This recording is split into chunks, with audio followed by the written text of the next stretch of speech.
Want to be inspired by extraordinary courage and real life stories? Well, you've come to the right place. Welcome, everyone, to a good place where truth and integrity meet, where I'll be introducing you today to today's thought provoking and compelling premier whistleblowers, educators, authors, journalists, humanitarians, activists, and celebrities. And they all have one thing in common. They are people of truth and integrity, and many are considered modern day heroes. And I have one of these guests today. His name is Brian Iselin. Hi, Brian.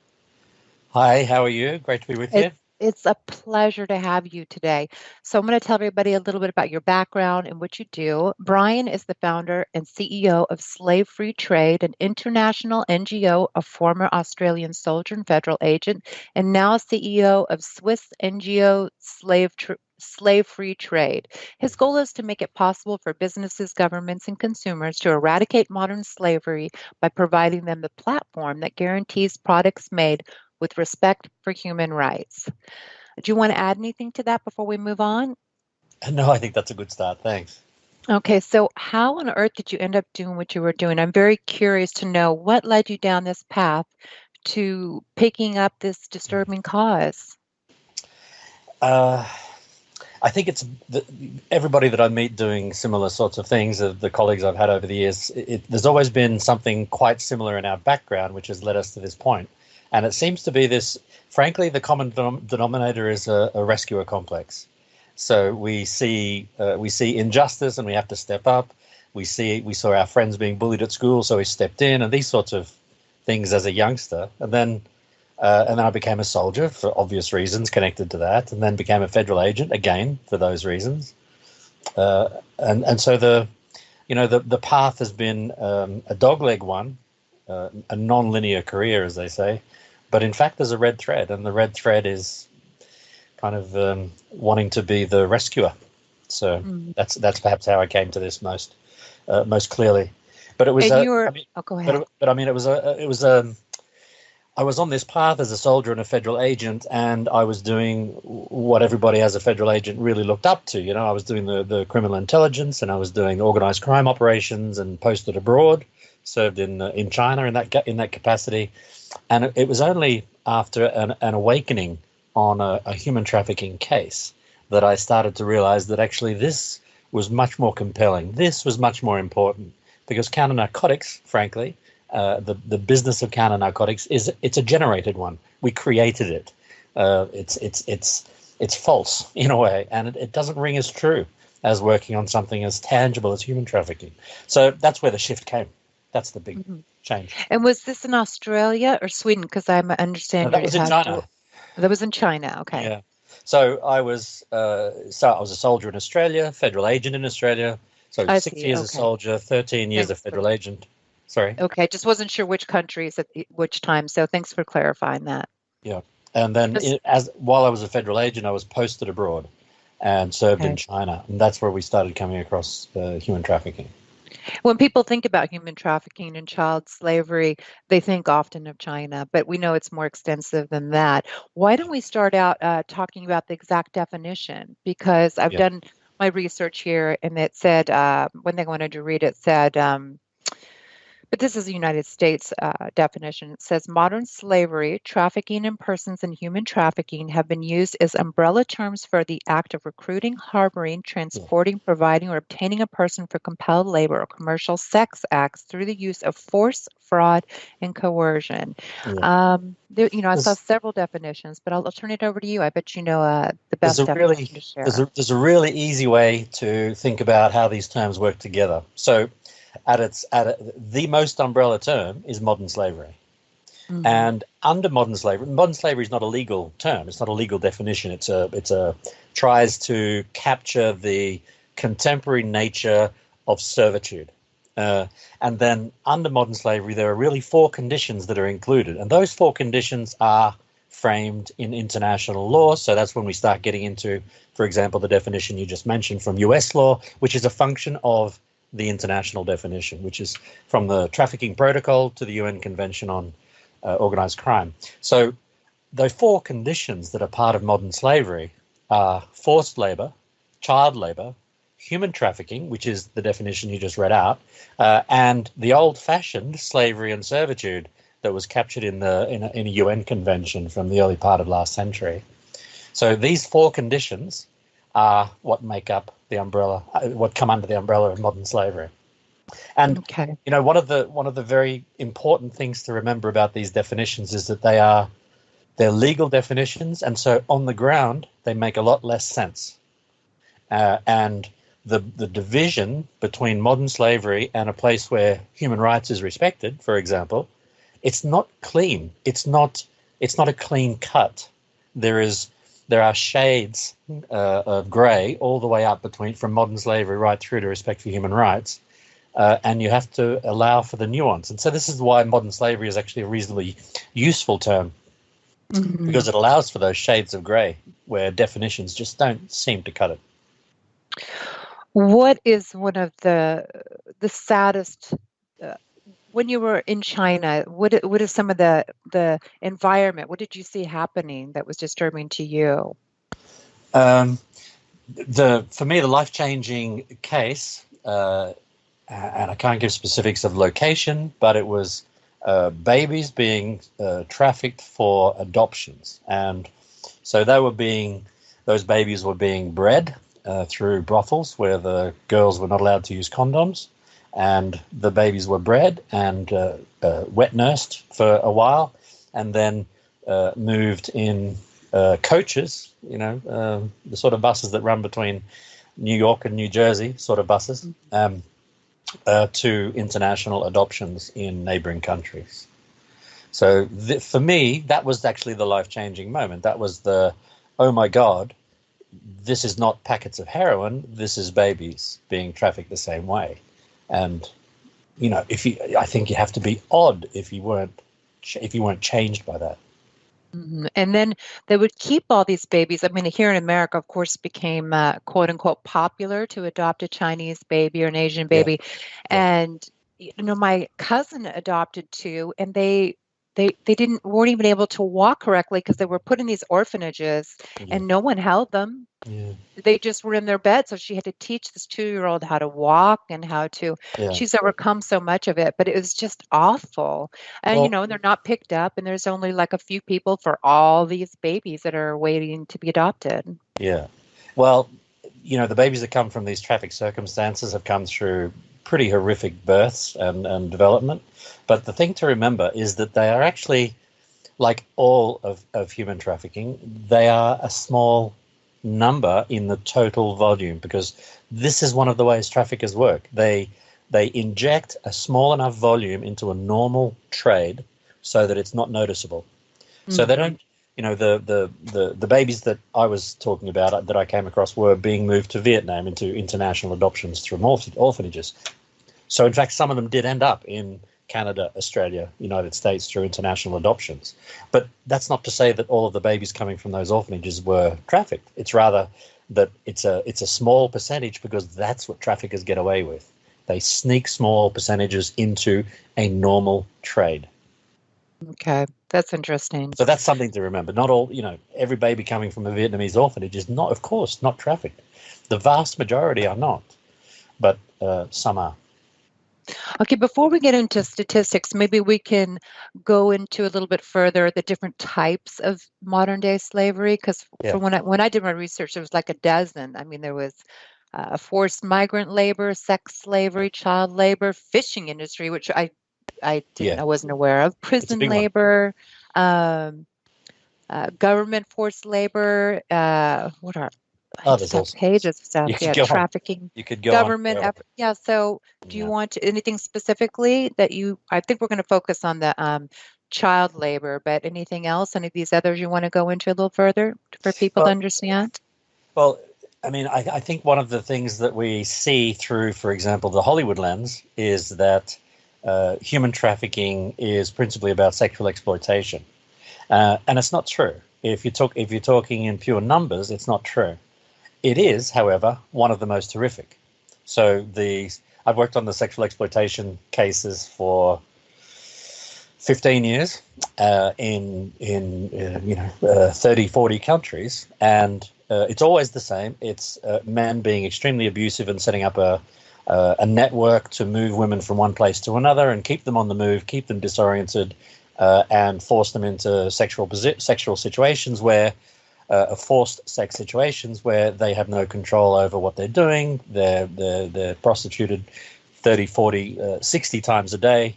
There was a case I came across with an Albanian gang, and they had a girl they were holding in Italy, and they pulled out all her teeth so that she could give prostitution blowjobs, prostitution sex, without endangering the men who were paying as little as 10 euros for a time for her. This is the reality of the trafficking for sexual exploitation, and it's an outrage. But it's not to say in total number terms that it's where the bulk of people who are in trouble exist. The vast majority of people in trouble with modern slavery are the conditions of forced labor and child labor. This is where the numbers are. Mm-hmm. And maybe we can go into the statistics, because I found it. I mean, there was different statistics, and it's hard to get an accurate number. I understand. Yeah. Let's see. I have a very specific view on the numbers because, I've been on the ground in 50 countries working on human trafficking and modern slavery. Mm-hmm. And frankly, all of the numbers are rubbish. Unfortunately, they're necessary rubbish, because there are a wide range of, in particular, politicians and policymakers who need numbers, because they need something that can be digested in a few minutes. They need 5 bullet points that can be digested in 4 minutes or 5 minutes, and they need to be able to argue the importance or the lack of importance of that subject based on some statistics, some numbers. So there have been efforts over time to try to come up with numbers, but I think one of the most interesting exercises was by UNESCO, which actually didn't try to come up with new numbers. Rather, it looked at all the existing numbers to see what the source of them was. And they actually found from an intellectual perspective that most of them were just made up. So, the numbers are crazy. I can tell you that they are definitely wrong, because it's a covert, it's a hidden activity. The definitional issues mean that it's almost impossible to account for numbers. So what they do is they use epidemiological standards and methods for multipliers and come up with some numbers that are not even, I wouldn't say ballpark, I would just say they're kind of indicative that there is a problem. Mm-hmm. Well, there's one article I found that said, but this was in 2002. It's hard to find. And as we said, it's really hard to get an accurate statistic anyways, but it said there are 352 million children that are working, and 246 million children are involved in child labor for abolition, and 187 million of whom are between 5 and 14 years old. That's disturbing regardless. Yeah, well, I mean, there's no doubt that the numbers are in the hundreds of millions, but whether it's 110 million or whether it's 280 million, this is where the problem lies, trying to be so accurate. You just can't be. We are talking hundreds of millions of people. It's unbelievable to me in this world that we live in, this modern day world. Yeah, but I mean, we only see a very small piece of that world. You're right about that. If you look at, for example, how far the internet has, who has access to internet, who has access to banking, when we in the West look at the world, what do we see? We see the experiences we have in particular Anglo-Saxon countries. We see Europe. We see some of Latin and Central America. We don't really see where the bulk of the population of the world lives. We don't understand that they don't have banking. They don't have internet. Many don't have telephony. Many of them don't have access to water or healthy water or sanitation. Many of them don't have plumbing. So our view of the world is skewed by the privilege of where we are. Mm-hmm. I know I've seen a little bit more, especially in the Latin countries, which is a big issue here in the States. There's, as you've heard, I'm sure recently they're trying to build a wall, but I don't know. My opinion is walls don't work. But and so there's just this trafficking component that's always in the news and everything that's going on as well. Yeah. Nobody really. This is one of the reasons I turned over to work on modern slavery, is that because one of the things we've swallowed hook, line, and sinker is the language of the war on drugs. So the war on drugs, you can look back to the 60s generation, and in fact the American administration from the 60s, and this concept of a war on something that is a social issue started then. Up until then, social issues weren't addressed like that. And with human trafficking, we've kind of swallowed hook, line, and sinker that there should be a war on trafficking, when in fact it's a social issue. The knee-jerk response and the knee-jerk response funding, 95% of the world's funding is about knee-jerk, and knee-jerk to a crime like human trafficking is law enforcement responses. And I was subject to that. I was part of that. I was part of the blunt instrument. And it's not the way to solve a social issue. Law enforcement can do so little because it's on what we call the supply side. And if you think about it in a narcotics sense, it's like, going into a field of poppies, beating the heads off those poppies and thinking that that's an eradication program and it's going to reduce the problem. In fact, what we need to assume is that the supply is infinite, because it is. And in human trafficking, the supply is not the poppy fields, but rather people. And if you do something in a village in rural Cambodia to stop that population being trafficked, how far do you think the traffickers have to go to find more people? They really don't have to go far at all. So supply side measures, which includes the interdiction of processes with borders and walls, and we can put up all the borders and walls we like. We can put every single person being screened by a border agent when they come into a country, and we are still not going to stop trafficking. It's not the right response, and it's vastly more expensive than taking on a social issue from a healthier social response framework. Anyway, don't want to proselytize, but we've done it all wrong. Okay. And what are they doing in China? Because there's such a high awareness and focus on China because of their world trade and because of their close relationship to the States. How is progress being made in that particular country? I just would like to know what's being done globally to thwart these efforts. It's no different from almost anywhere else in that the response is a law enforcement one. So we take the approach that to solve this problem, which is across the entire body of the world problem, that we can just go in and try to incise, try to take out one factory at a time. And in fact, as I just said, it's a futile task, actually. It's not even Sisyphean, it's futile. And this is what we're doing. And so in China, it's the same. The efforts are principally focused on law enforcement, and right throughout Southeast Asia, that's occurring. There are now more measures in the area of forced labor, looking at things like responsible recruitment. So that's very positive. And there are attempted education programs, usually inspired by organizations like, for example, UNICEF, which go out to communities and talk to them about the dangers of having children on fishing boats or having children in mines and so on. But in general terms, that's not going to stop, because those are still supply side measures. We are not going to remove the problem by working on supply. We've got to focus much more on demand. It's just still hard for me and everyone listening, all you people out there, to even comprehend. I mean, we're human beings, and we should have, it just seems morally, intrinsically immoral to be using children to do these things. It's hard to wrap my brain around. Yeah, and a part of the problem is that it's hidden from us. So, it's a long way away. It's a long way down a supply chain. It happens in places that we don't really have media access, and the only exposés that happen are from some investigative journalist who will go and dig into a factory, or through a disaster like the Rana. But how can they possibly do that? How can they live with themselves using children for labor?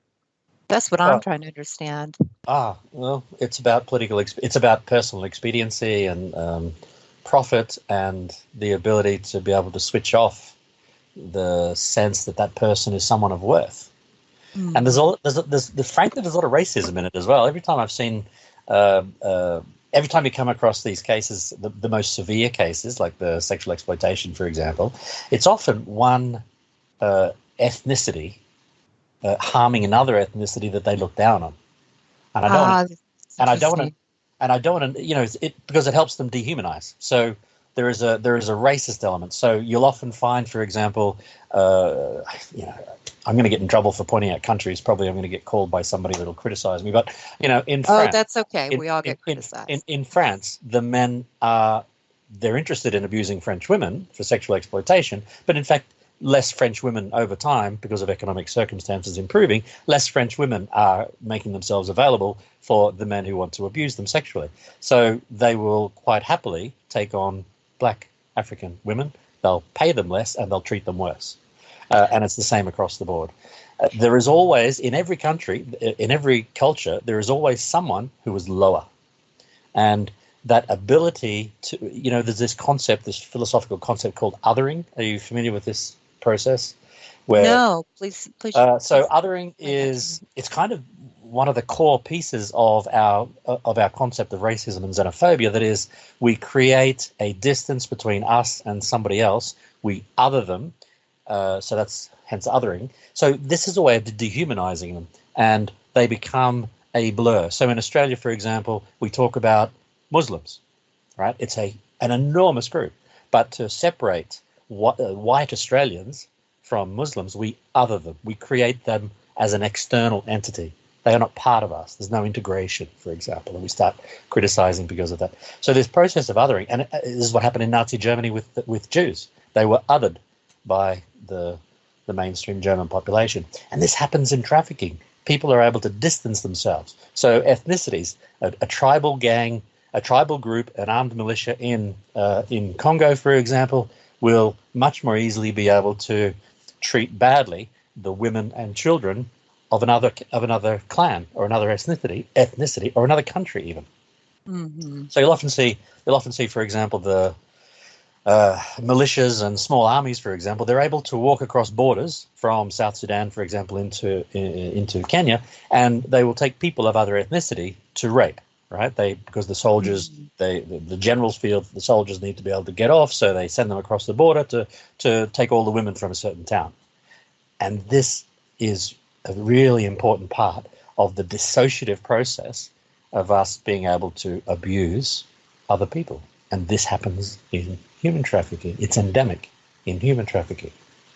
It's just so strange because a human being's a human being. And I know you have traveled quite a bit too. We're all the same on some level. Yeah. We may have different amounts of money. We may have different environments that we're living in. So, but you know, I think we're just, I don't know. I thought over time that things would change, but even to talk about this idea of othering, it still happens in the States, especially in the southern states. It's very difficult. But there's a lot of people who have expanded upon that mindset.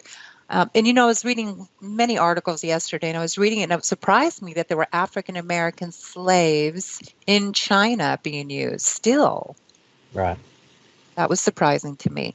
And then I was reading something about cannabis farming, which has become huge, especially here in the state where it's legal, and some of the countries, some of the states, I should say. And it said teenagers are trafficked from Vietnam to work in illegal cannabis farms in Britain, actually.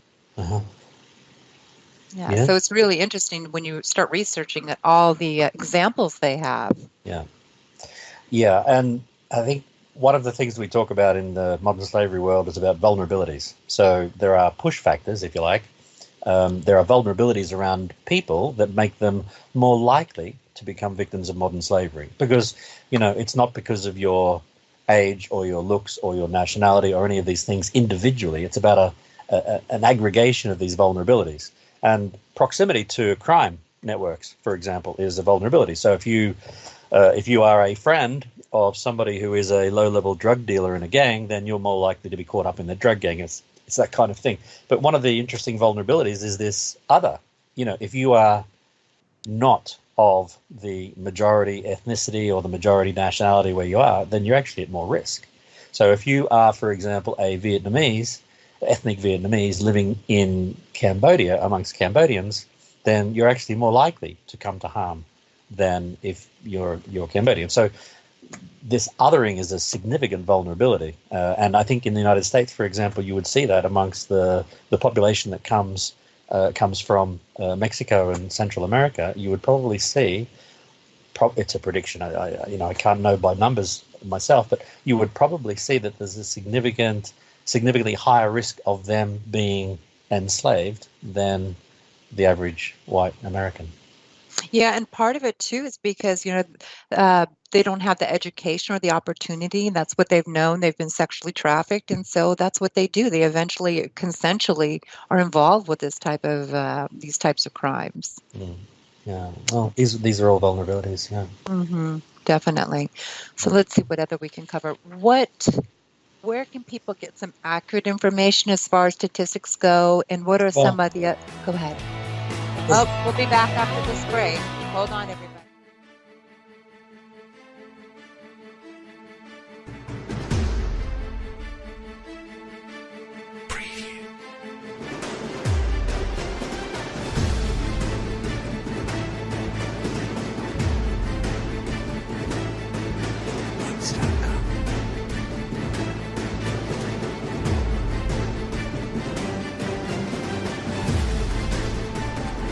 And we're back now, everybody. We're here with Brian Iselin. And again, he's the founder and CEO of slavefreetrade, and we are discussing modern slavery. So let's just jump right back in because we only have about less than 30 minutes, and we just continue on with these important topics that need to be shared and people need to be aware of, and maybe people need to take some type of action. So one of the things that's one of the reasons that the responses to modern slavery are problematic at the moment is that I mentioned before this knee-jerk reaction to law enforcement, and putting all the money and activity on that side doesn't really help the problem. It actually creates more serious problems. So I've been involved in rescues and so on in the past, and there are a couple of unintended consequences of rescues. It's great to pull children out of brick kilns, but at the same time, that brick kiln is an important part of the local community. So it's unsustainable for the local economy to just knock that brick kiln out. It's not a solution to close a factory that is not necessarily doing the wrong thing. It has people who are in circumstances that, close a factory if people are chained to the brick kilns, but they're not. The children are put in there by the community. There's a need in that economy for them, and that's not the response. The response is actually to equip those people who can have an influence on the problem. And one of the two biggest sets of actors that have not yet been playing a role in eliminating modern slavery are consumers and business. Consumers and business are responsible for hundreds of millions of cases of forced labor and child labor.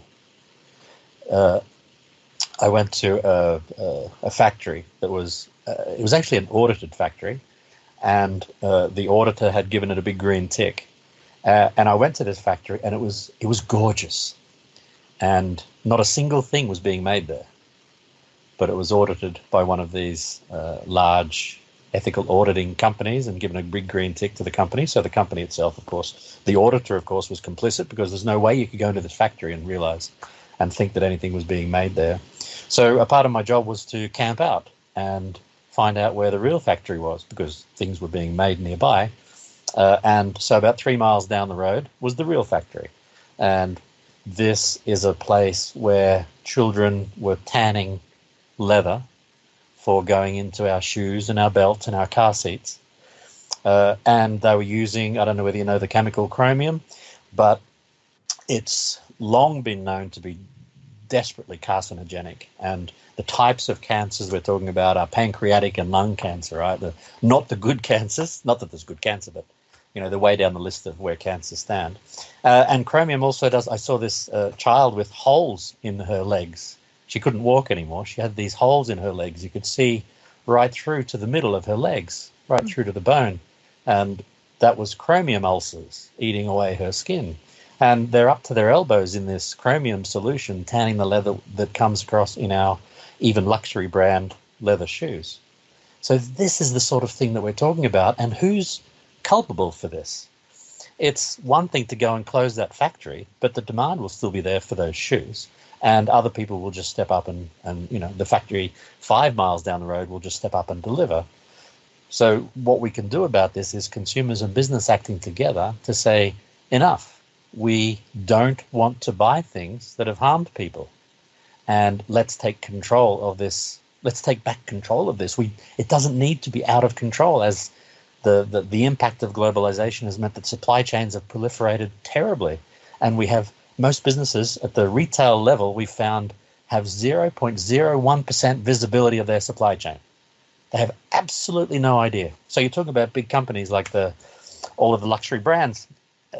Am I allowed to name brands on this show, or am I going to get in legal trouble if I name brands? I don't honestly, I don't think so. I mean, hold on. Let me ask them really quick. Okay. Let's Well, see. anyway, so well, Because I want people to be aware of it because it's something well, we should avoid because I'm not but the going to point is that support. it's every brand. But that's one of the points I want to make, is that it's every brand. I have not come across a single brand that is so responsible that they know everything about what's going on in their supply chain. You're allowed to Us, name you're welcome to name the companies.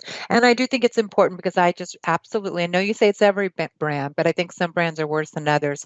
I do know after, I was a model before, and I know some designers would say, we went to China to go see what yeah, was going on with the yeah, manufacturing of our clothes. But then again, they can put on a good show. So we know that as they well. always put So on a good show. Yeah. yeah. So what do you think? What are some of the companies you were thinking of? Well, it's a very serious problem in fashion, obviously, and sporting goods, Yes, it is. sporting Used to not shoes, be. Yeah. sporting shoes, and the clothing we wear. And one of the interesting things about that is that we always think about brands that are selling stuff cheap. And in fact, it's not about that at all. There's a huge myth out there that when we look at fashion, for example, we look at Hermes or Gucci or these elaborate brands, and we say, well, that's a $5,000 handbag. That leather can't possibly be made with child labor. And in fact, it's as likely to be made with child labor as the leather that comes in cheap business shoes from an outlet.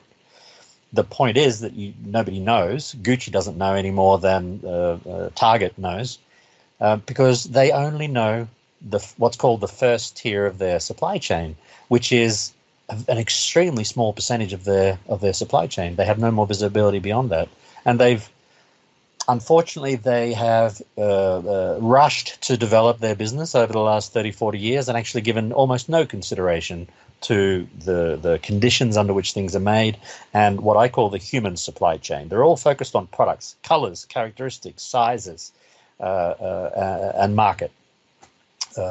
And so a product like a handbag, a Gucci handbag or whatever, with a 4,000% markup is no more likely to have child labor, or it's as likely to have child labor as the $4 T-shirt you get from any of these large chains.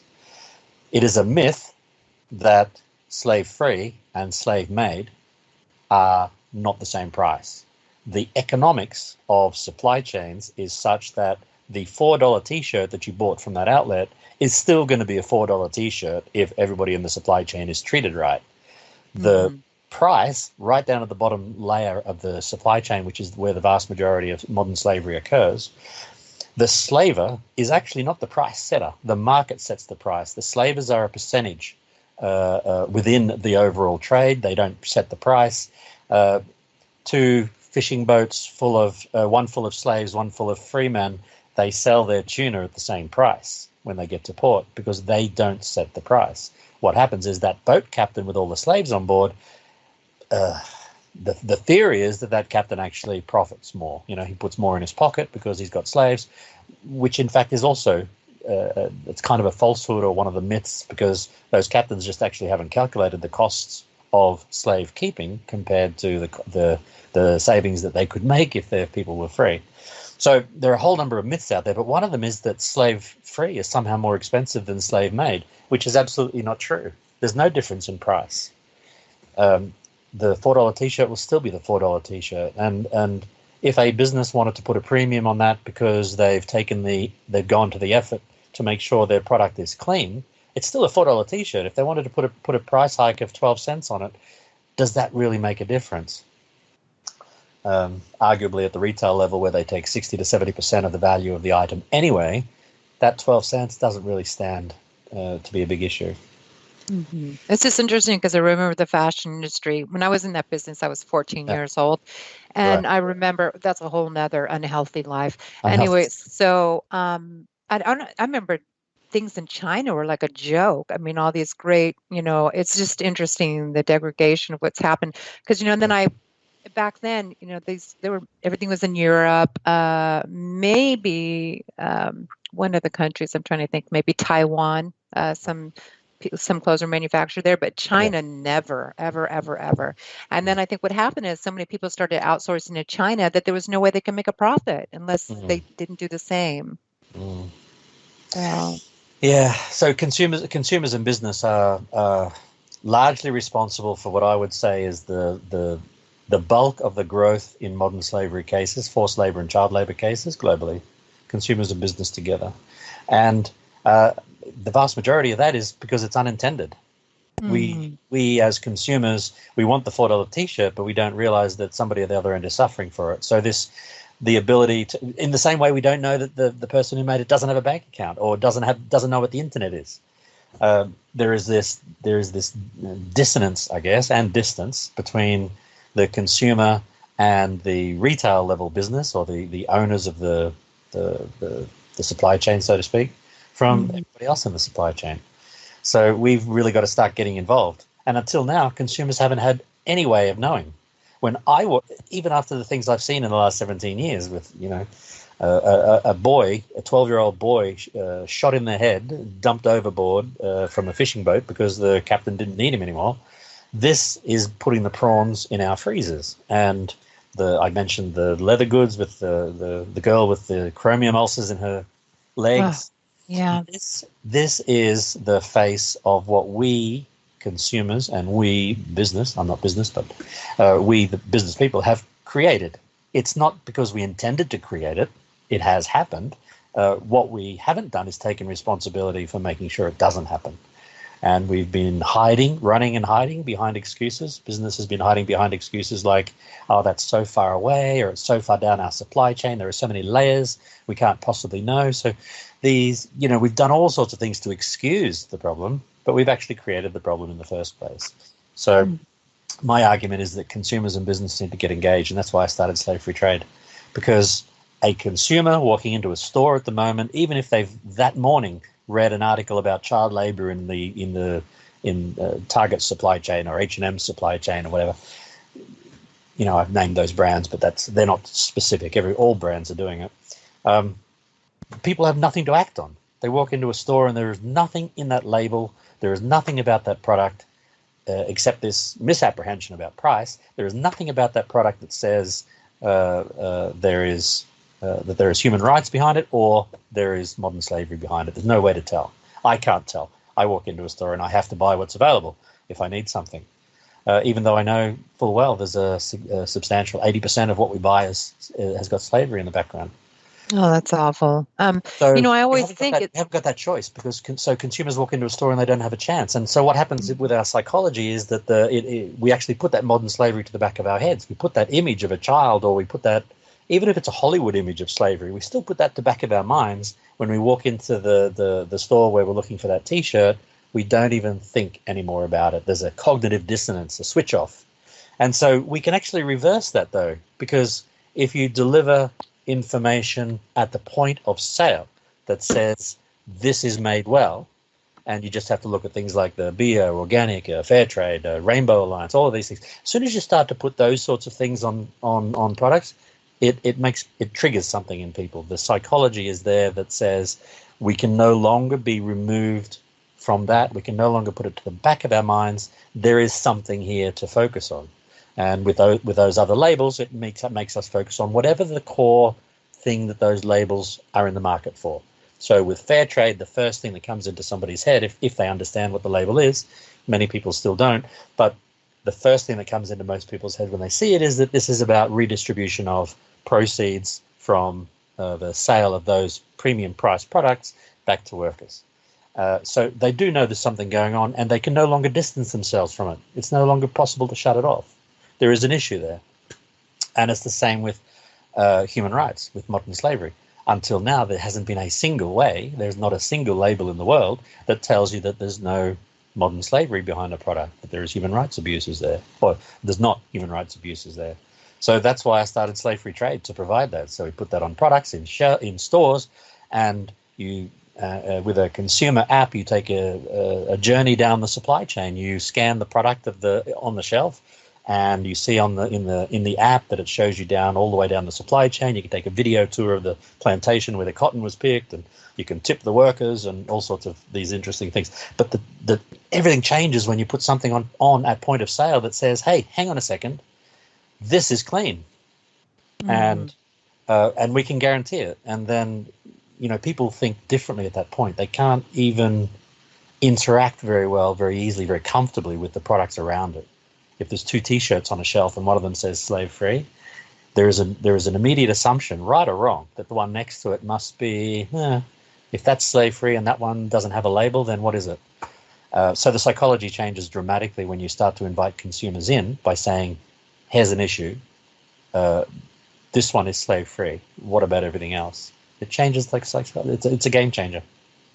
But who's policing the ability to put those labels on? Because that China is very intelligent when it comes to these type of things. Can't they just slap one of those stickers or tags on it?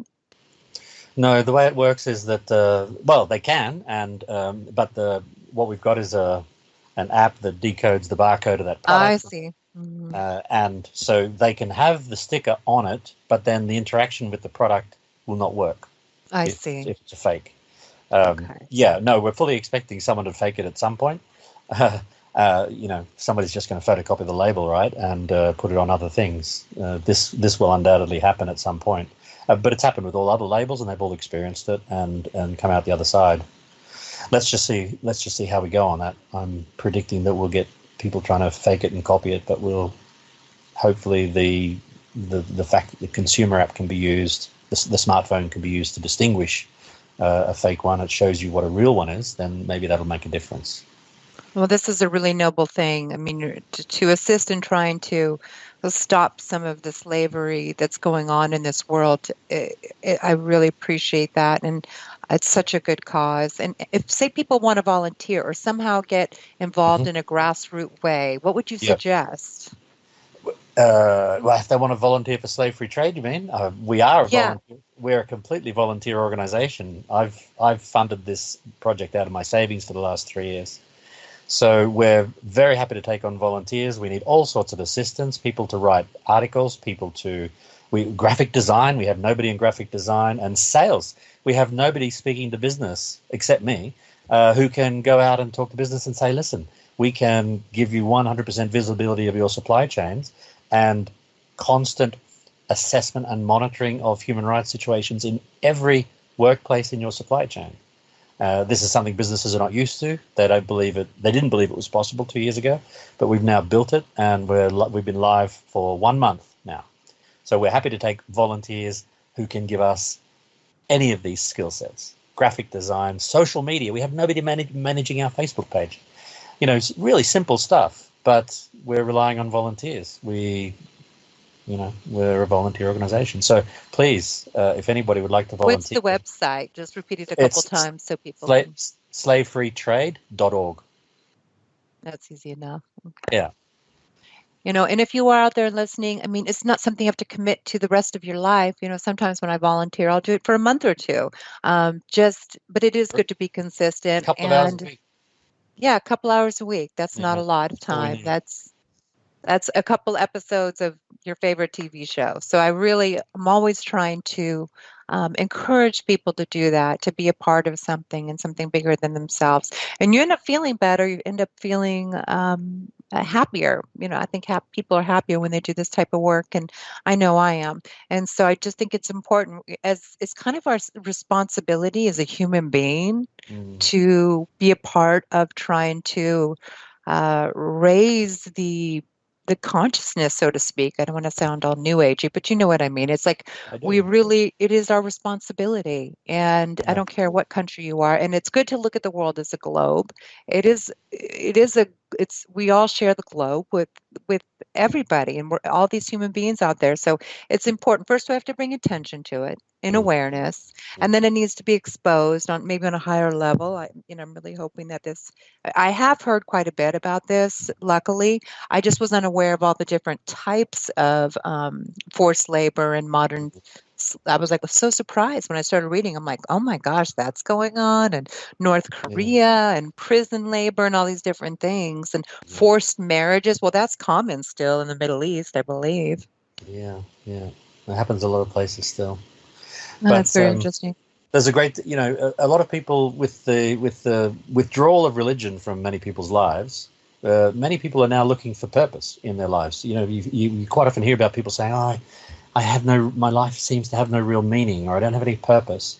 And frankly, Exactly. it's not because there aren't issues out there that they can get involved in, but they don't see that brings them purpose. And yet, getting involved, volunteering in something like slave free trade, for example, where we are meaningfully improving, or the mission is getting human rights into workplaces globally. That's a noble cause, and that brings purpose into your life, even if it's only a couple of hours a week volunteering. You'd be surprised at the well-being benefits to getting engaged in such a thing, because suddenly purpose is not something you don't have, and not something you're yearning for or searching for. You can find purpose, and it gets injected in your life. Yeah, I agree with that. I started getting involved in this world. It was accidental that I ended up as a radio show host, trying to get a group, a community of people together to expose human rights violations. And, Yeah. I did it so often, having these conference calls, that it was just kind of progressed to this at this point. And Mm. so I'm very grateful. And it is a cause for me. I think it's important to get guests like yourself on to kind of wake people up. I think this station really wants to wake people up out of that comfort zone, out of that sheeple zone, Yeah. and to maybe It's start, great to do. yeah, and instead of just watching life, I think happiness comes from participating in life. And even though Yeah. some of these topics are very difficult to look at, and that's our choice. We look at something like this or turn away and look at the television show. Yeah. That's kind of what people want you to do. I think and I think that's human nature to not have to want to look at things that maybe they should, the ugliness in the world, but without our attention on these issues, it's Yeah. not going to change. By us ignoring it and sweeping it under the rug, it doesn't make it go away. Yeah. Well, a part of the problem is on organizations like, the kind of, like mine in a way, that the social impact organizations that actually present everything in a very negative light. And that overwhelms people, and it actually makes people feel down when they don't have something tangible they feel they can do about it. They feel overwhelmed, like a starving child in Ethiopia, or a child making leather goods in China. Individuals say, well, what can I do about that? And they just let it go. So our slave-free trade, our view is 100% positivist. We don't talk about the chains and the blood and the chromium ulcers. My preference is never to talk about that. I rather say, look, we have an opportunity to liberate hundreds of millions of people. We have the chance to inject hope and invite consumers to be a part of that and take a tangible step forward. We invite business to completely refresh their view of the humans in the supply chains. And so we take a completely positivist view, lush, vibrant, hopeful, and very much focused on liberation. And that's empowering. That drives purpose. I agree with you 100%. And again, so if you guys were interested in volunteering some of your time, again, it's slavefreetrade.org. And we still have a few more minutes. So is there any other places people can go to look up resources and information about what we're speaking about today? You talked earlier about numbers, and there has been a collaboration. There were lots of different numbers. So when you looked at those numbers from 2002, for example, 2002 and the 10 years thereafter, there was a proliferation of numbers. Everybody was trying to estimate the size of the problem. Two organizations seem to have emerged from that struggle: ILO, the International Labour Organization, and a foundation from Australia called the Walk Free Foundation. And so the two of them were both doing numbers. They were very different. And so they got their heads together and decided that it was better for the world if we had just one. So there's this thing called the Modern Slavery Index, which is put out jointly by the ILO and Walk Free Foundation. So that's a good read. Having said that, I've already told you, I have a personal disdain for estimates, and they are still estimates, and many people will criticize or do criticize the methodology. But they're numbers. If you wanted to have numbers to try to convince somebody that this is an issue, that's where you'll get them.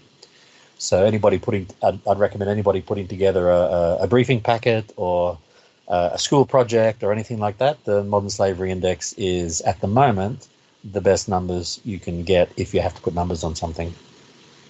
What do you think has come about? Well, you've kind of already gone over that. We just have a couple more minutes, but your accomplishments, it sounds like you've already accomplished a lot. What are some other accomplishments in the near future you're hoping to obtain? Well, I think the biggest one is actually going to be some large multinational businesses deciding that they would like to lead a movement against modern slavery. Because at this point, not a single one has. We have conversations going with a lot of companies. Some have stood up on responsible recruitment. Some have stood up on deforestation. Nobody has stood up on modern slavery more broadly.